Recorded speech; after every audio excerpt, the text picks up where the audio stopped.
Assalamualaikum teman-teman, kembali lagi di video pembelajaran hari ini. Kita akan belajar keberagaman sosial dan budaya kelas 4 SD Kurikulum Merdeka. Yuk teman-teman, disimak video pembelajaran berikut ini. Jangan lupa untuk di subscribe dan klik tombol like, juga share ke teman kalian. Dan satu lagi, jangan lupa untuk nyalakan tanda loncengnya agar teman-teman bisa mendapatkan notifikasi video terbarunya. Masyarakat yang saling bersosialisasi dan berhubungan pada suatu tempat atau daerah disebut dengan keberagaman sosial.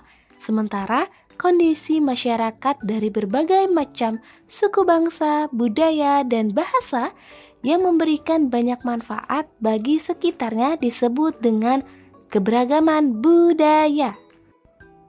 Manfaat keberagaman sosial budaya.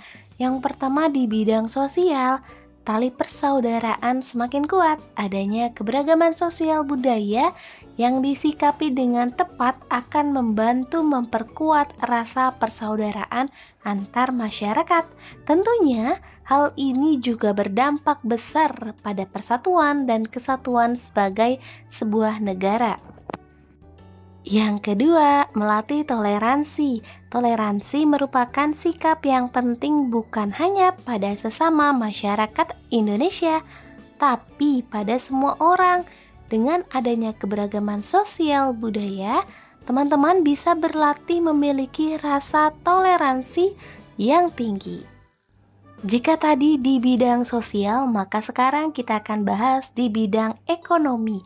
Yang pertama, sumber pendapatan pariwisata. Berbagai keragaman sosial budaya juga berdampak pada pariwisata di Indonesia. Pariwisata pun bukan hanya tentang keindahan alam, tapi juga kegiatan budaya yang menarik dan beragam.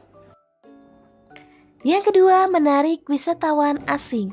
Keberagaman sosial budaya bukan hanya menarik bagi para wisatawan lokal, tapi juga wisatawan asing. Banyak orang asing yang berlibur ke Indonesia. Karena mengetahui berbagai keberagaman yang dimiliki, para wisatawan asing tersebut tentu akan memberikan banyak pemasukan pada negara hingga masyarakat sekitar tempat wisata. Gotong royong Pancasila adalah pandangan hidup bangsa Indonesia. Gotong royong merupakan nilai Pancasila dalam bingkai persatuan dan kesatuan. Nilai persatuan tersebut didasarkan pada nilai ketuhanan dan kemanusiaan yang menekankan pada kesejahteraan bersama berdasarkan sikap gotong royong. Gotong royong merupakan kerjasama yang dilakukan oleh beberapa orang untuk kepentingan bersama. Kegiatan ini dilakukan secara sukarela dan saling membantu antara anggota masyarakat yang bertujuan semua orang merasakan hasil kerjanya. Bahasa Indonesia sebagai bahasa persatuan. Bangsa Indonesia menggunakan bahasa Indonesia sebagai bahasa komunikasi sehari-hari. Bahasa Indonesia dapat digunakan untuk berkomunikasi dengan seluruh masyarakat Indonesia dari beragam daerah, sehingga disebut bahasa persatuan. Pada tanggal 28 Oktober 1928 diperingati Hari Sumpah Pemuda. Pada saat itu bahasa Indonesia dilahirkan para pemuda mengucapkan ikrar. Ikrar yang ketiga dari Sumpah Pemuda merupakan pernyataan tekad bahwa bangsa Indonesia merupakan bahasa persatuan bangsa Indonesia. Ikrar Sumpah Pemuda. 1. Kami putra dan putri Indonesia mengaku bertumpah darah. Yang satu, tanah air Indonesia.